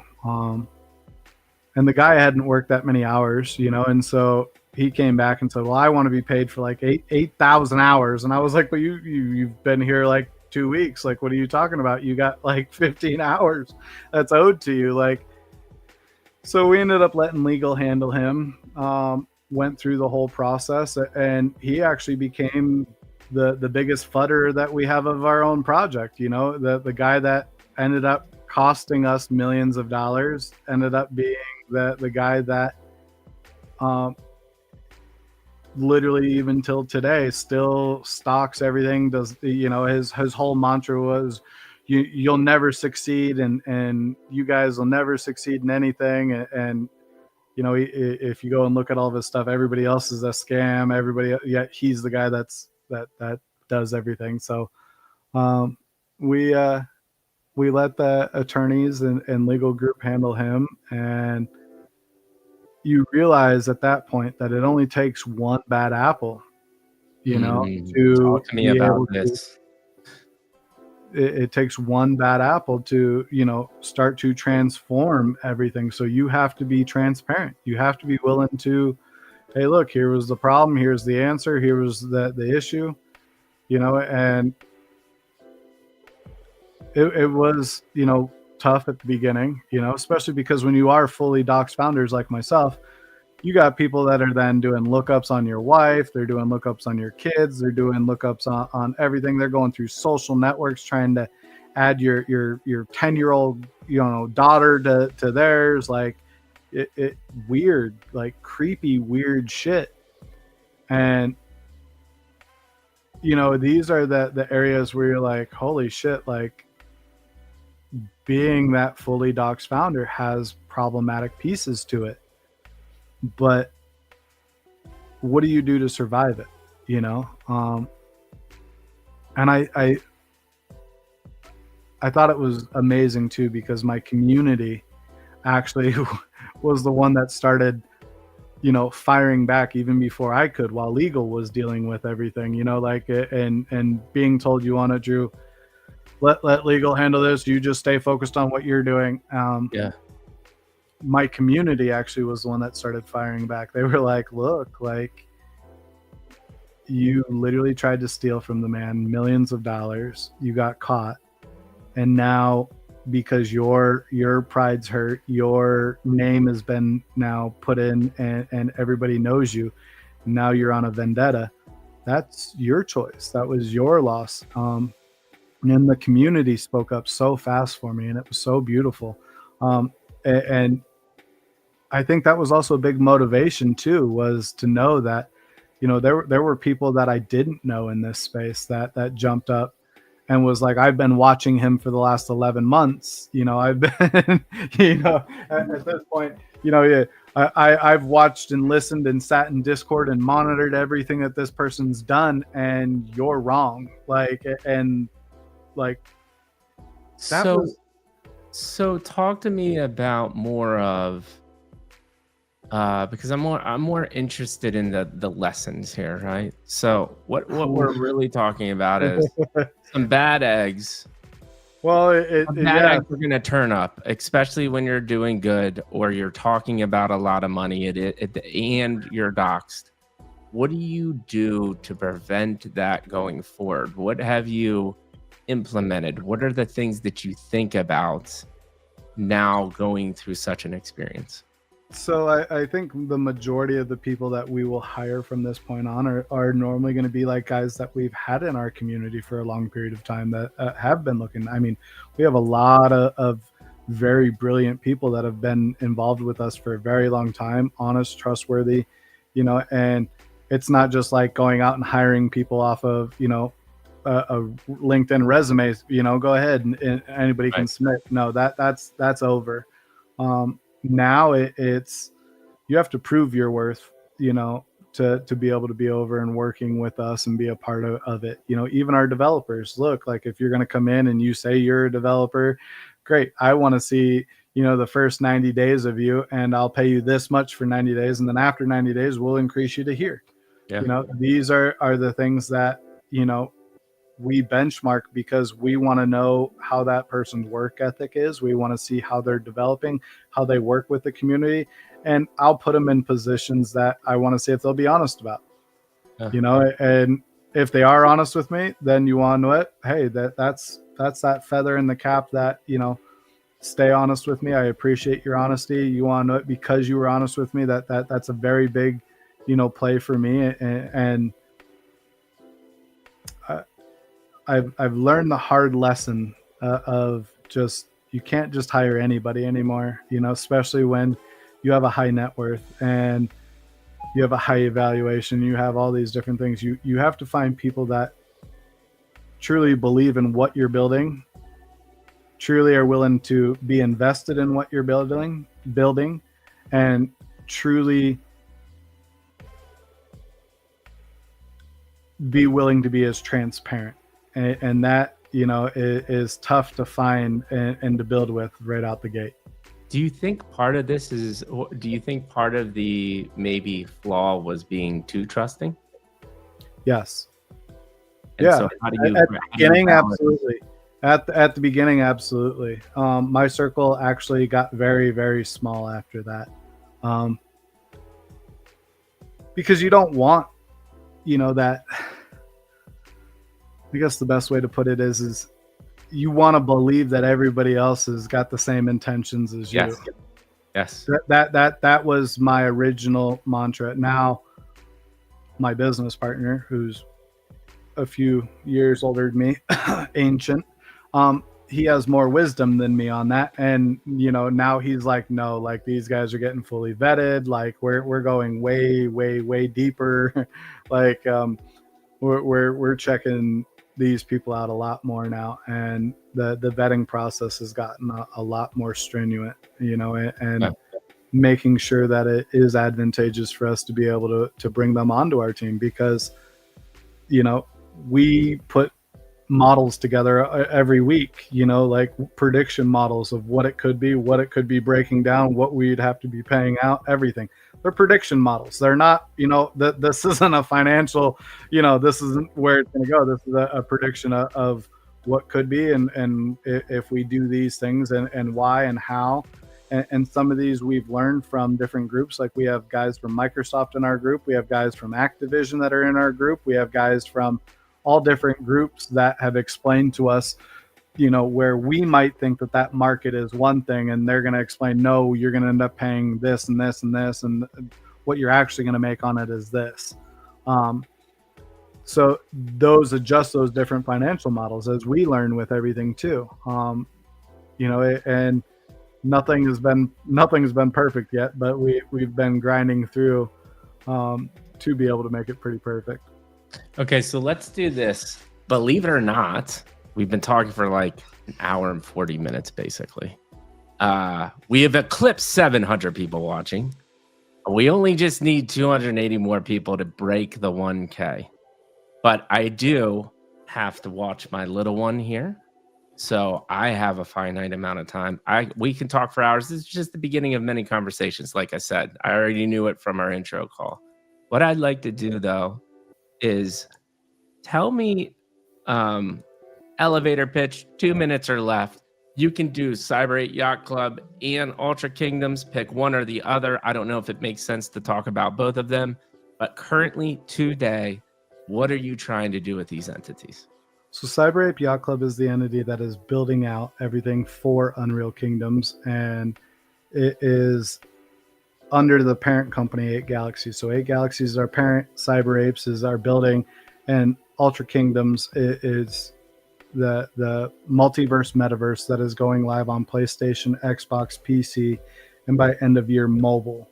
And Ultra Kingdoms is a multiverse metaverse that allows for community-driven NFT projects that are actually community-based and the founders are active in those communities to be able to build out an ever-expanding ecosystem of, I guess you could say, multiple genre of gameplay and functionality, but also land ownership, mall ownership, where you can set up your own malls, set up your own stores, set up your own ecosystems, and be able to have a fully functional and developing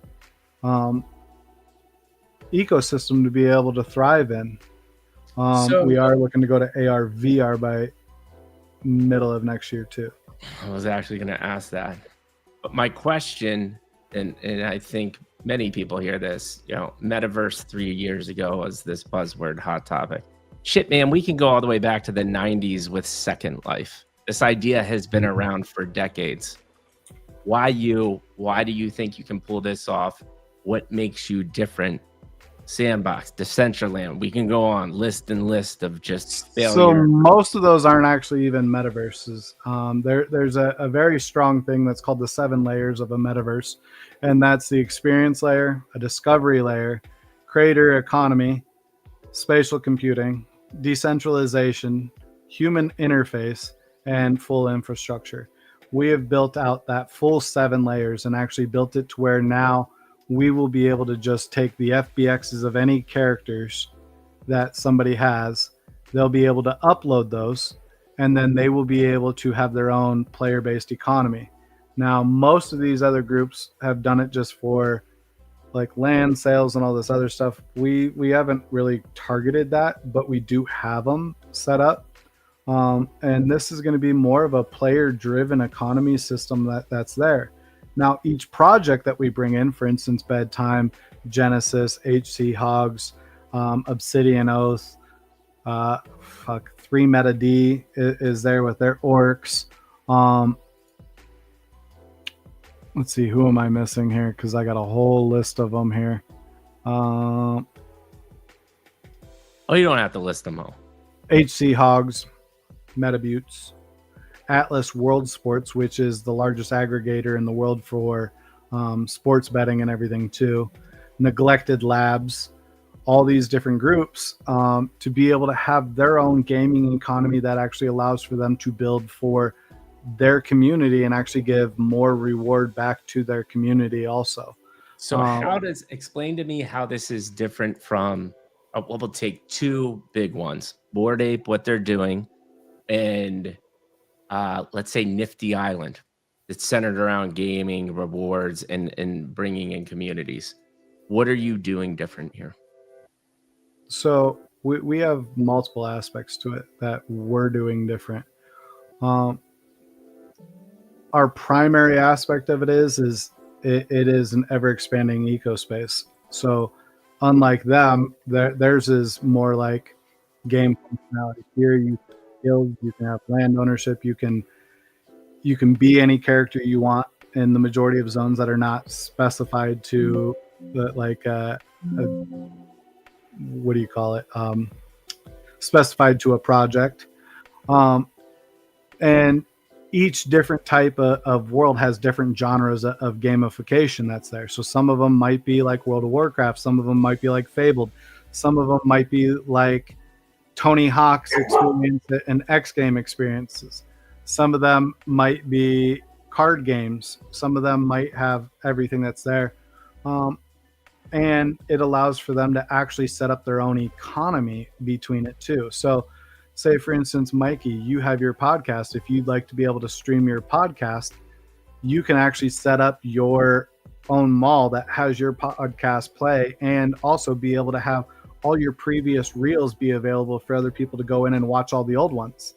On top of, we own the patents for streaming and RTMP, streaming inside Unity, Unreal, and WebGL, which is a very big thing for us too.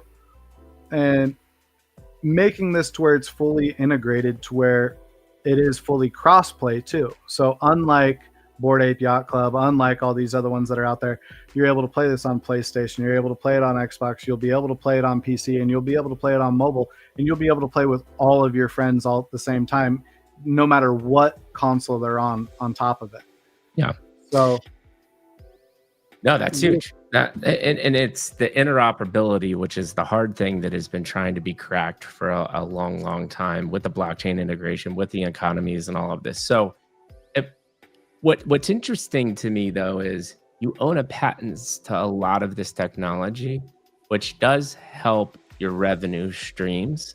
And it's almost like me, now correct me if I'm wrong, but how I'm interpreting is you have your daily businesses that are creating revenue. Most people that go into building metaverses say, I'm going to build the metaverse. It's going to cost me a shit ton of money. And this metaverse will then eventually someday, after you give me all this money, give me a ton of revenue back. In essence, to me, how you're talking and the evolution that we've gone over is almost like you're building the metaverse to highlight all of the technologies that you ultimately actually own patents to a lot of these things. Does that make sense, or am I off there? Yeah, no, and you're absolutely correct. Like, we also own crypto transactions on Unity, Unreal, and WebGL too. So we own all the EVMs for them to be able to do that. So, you know, Bored Ape does have their own engine, so they can get away with theirs, but 99% of these other games will never actually do true crypto transactions without licensing through us. Now, that licensing, 30% of all of our profits go into our marketing budget. Now, we don't do any direct marketing. All of our members at Cyber Apes gets to go in and do that marketing. And that's delimited out over 10,500 apes, which then, depending on how many apes you have, will determine on if you go and you do the marketing, how much you're going to receive in marketing rewards back to you out of that 30%. Beautiful. And so this makes sense to me if the end goal is not, I'm building this multi-tens of millions of dollars, a metaverse to be a revenue generator. You have other business entities that allow revenue. That's correct. How it works in my mind. But if the end goal was like, I'm spending all this money and I'm going to see the revenue through the metaverse, I'd be like, man, this is that's a tough equation. It's a tough nut. Now, you got to also understand, though, you got to look at games like Elden Ring. Elden Ring did $9.8 billion their first year. You look at some of these other games like big time games, Illuvium, most of them, you know, their first year, the biggest problem that they had was they had to pay back everybody that they borrowed money from. Correct. You know, and so by the time that they were done, you know, you're seeing 7.8 billion and 14.1 billion between those different markets, but that's after they had to pay everybody back. So net, they ended up doing great, but they would have been way, way, way higher and further than where they are now. But the problem was they were on borrowed money. Yeah. So that borrowed money actually really kind of hurt their overall net, which we don't have those, you know, constrictions here. So it allows for us to go. And now we're planning on consistent growth. That's why 30% of those profits also go to the dev system that's there too. So 30% goes to the community, 30% will go into development. So that way we can always keep the growth of what we're doing. We can always be expanding, and we can always keep adding in more and more partnerships and creating that ever expanding multiverse metaverse to be available for everybody, while also upgrading everything through all the individualized pieces. Then we have the licensing side of everything, where we'll be able to license these patents out to other metaverses that are going to be there. And then the same model goes into play with those too. 30% goes to the holders, 30% goes into a dev pool. And because we also have to, we're going to be expanding on every single one of those patents as Web 3 goes out and Web 5 comes in. We got to be already ahead of it and be building on it. That's why we've already patented for Web 5 technologies and so forth, which we've already been working on behind the scenes quite a bit too. What does Web 5 mean to you? Fully immersive VR? Fully immersive VR, yeah. Okay. All right, and so AR options. I got to start winding down. Like I said, beautiful conversation. Can't wait for many more. How I usually kind of start winding it down, because I have like 6 questions I want to ask you right now, but I just can't. I'll ask you that what the future looks like. I always ask a guest one last question, and then I'll kind of give you my final thoughts, and we'll call it a day. And then when I hang up, just stay another minute, and we'll talk about next steps offline. How does that sound? Sounds good. Awesome. So next 3 to 6 months, I think that's a reasonable time frame. What can people expect? Because we just talked about a lot. You own a ton of patents. You are building this metaverse. You're talking about Xbox and PlayStation. You have an NFT collection. Tell me wherever you want to go in those next 3 to 6 months, which you can 3 to 6 months, we will be live on PlayStation, Xbox, and mobile and PC. For Ultra Kingdoms will be available for everybody. In the next 3 to 6 months, we should also be owning our island. Yes, we are buying an island. We have $19.5 million in escrow, and we are in the process of being able to close up for an island. We will also be building out a dev campus. We're looking at Oregon right now to be able to build out a full development campus where we will then have on-site developers being able to be there 24 hours a day, 7 days a week to be able to watch and pay attention to all of the build out and structures of everything that we're doing. Dude, some ambitious goals, and I love to hear to see it. And, you know, one of the things that's interesting to me, though, is I've had lots of people on the show, or you see a lot of people in Web3. One, you've been building for 3 years, but you also have community this entire time chiming in, saying that they believe in you and you've done some impactful things. So with those ambitious goals, you are still delivering, which is beautiful to see. Last question, man. I ask this to everybody that's on the show, a form or variation of it. But if someone were to ask you what it was like to be on the Mikey BG podcast experience, what would you say? I'd say it's very personal. I think that it's something that allows for a founder to be able to actually be themselves and communicate correctly. And I think that you definitely hold and guide the direction of knowledge to be able to know who the person really is at the end of the day. A lot of people don't see that. It's very hidden in this eco space, and it's, you know, you might interview 200 founders, but most of those founders only want to tell you about, you know, for the most part, nobody wants to talk about the negative. Nobody wants to talk about the hardships, and you're willing to go in and explain to people that, yes, that these founders actually are human, and these founders actually do go in and have to deal with struggles and problems and figure out solutions.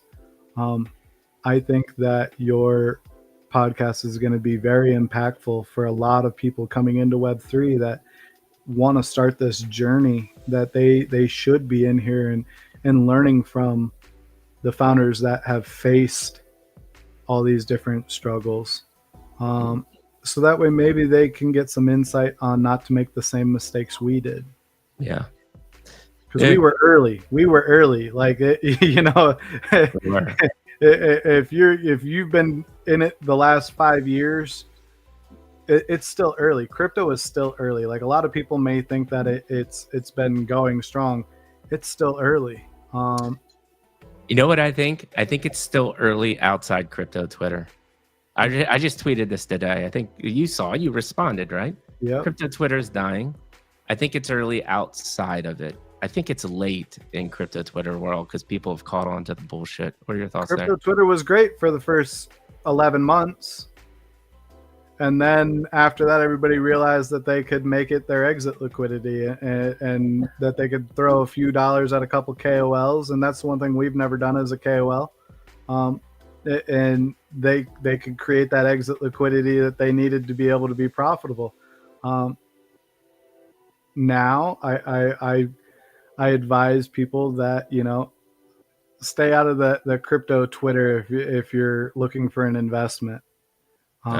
Stay in the know with the people that actually really care. Find the builders that built during the bear market that are still here.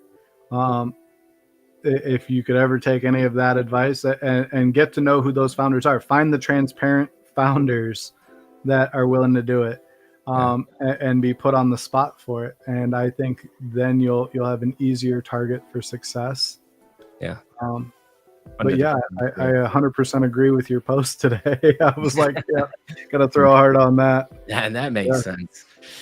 So listen, man, we are come to the end. Like I said, I wish I could talk a lot. My comments here. I already knew it was going to be a really interesting conversation and a heartfelt conversation. You showed your soul, man. You did it, and I think that is some of the truest, most.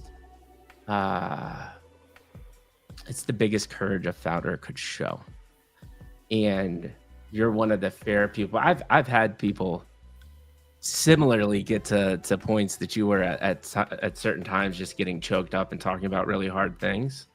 But that vulnerability, as ironically as enough, and especially in this day and age, I mean, when you talk about like the stigmas of males always being have to be the strong person, that is so strong and so important. And the fact that it's coming from a founder, commend you, man. Commend you. 2, I appreciate it. I can really tell that you are trying your hardest to do the right thing to your detriment at some point. And thank you for being vulnerable about that too. And I mean, my comments, I'm really urged to you is, and I'll continue as we grow, right? But rely on that community. You have that family. You have that opportunity to start getting a little bit of balance. And it's almost like, to me, man, like, and you said this, like, do the 20-hour days, but maybe do it for like 2 or 3 months, and then take, a month of chill time, and then go ahead and grind it.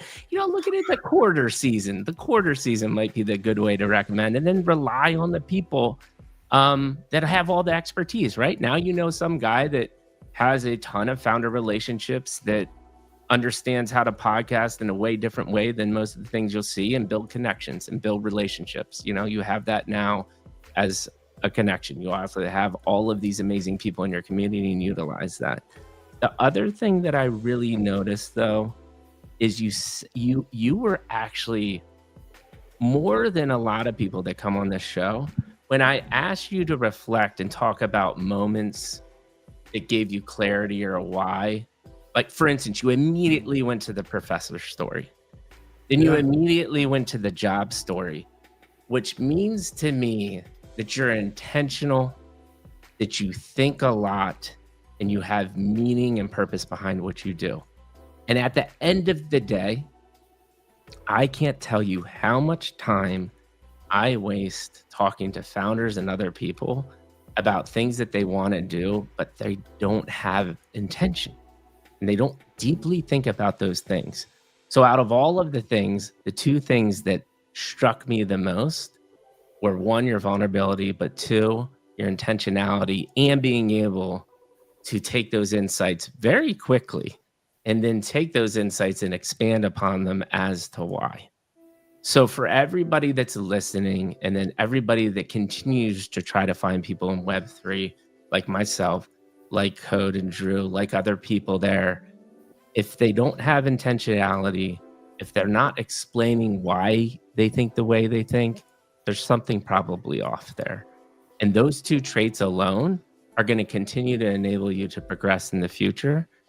And finally, man, like I said, beginning of a friendship was almost 2 hours that you gave me. You have 20-hour days. You have many other ways to spend this 2 hours. You've got I've been so excited for this one because of our conversation, the intro.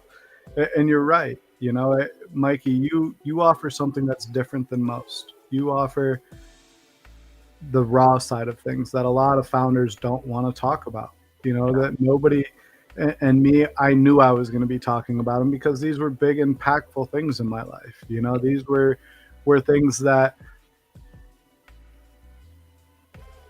I've reflected on since our conversation. Yeah. And our initial conversation, and, like, how did I get here? Like, when you asked me that, and then I wrote it down in my notepad, and was like, how did I get here? I had mom, dad, I had teachers, I had drill instructors, I had, like, everything. Like, what were the big impactful things that you know, every single one of them did. Yeah. And I think that people that are in this space, a lot of people talk about, oh, well, I went through a struggle. Yeah. Some people, they have short-term struggle that they can blow up to really big. Yeah. A lot of people don't understand what that long-term struggle is. You know, having to be in there for $500,000 a month is a long-term struggle. Knowing that it's going to cost you a year, 2 years, 3 years, 4 years, 5 years, and you're doing it without expectation from anybody else other than if you fail, everyone else said that they told you so. Yeah. 100%. And I think we'll round it out. I think the last thing I want to say is because of these moments that you shared, there's going to be, like I said, 100%, already know with all the comments, I will get a message from somebody to say, hey, heard the conversation on Drew. And they might even not necessarily go want to buy a Cyber 8 Yacht Club, but they're going to say, his message about the professor resonated with me, and that got me to think differently. And you have accomplished the ultimate goal of what we're doing here today. And I want to just genuinely thank you for that and sharing that knowledge. And it was beautiful, man. Well, I appreciate you. Like I said, thank you for allowing me the 2 hours to be here to, you know, take a break from my day and, you know, take some in, be able to relive a little, be able to be thankful for the things that have allowed me to get to where I'm at, you know, and I do. I mean, I tell it to my community all the time. I've reached out to people I haven't talked to in a long time because of our conversation the other day, and you know, it grounds you a little bit to remember where you came from and what your ultimate goal is, you know. And a lot of people get blinded by money.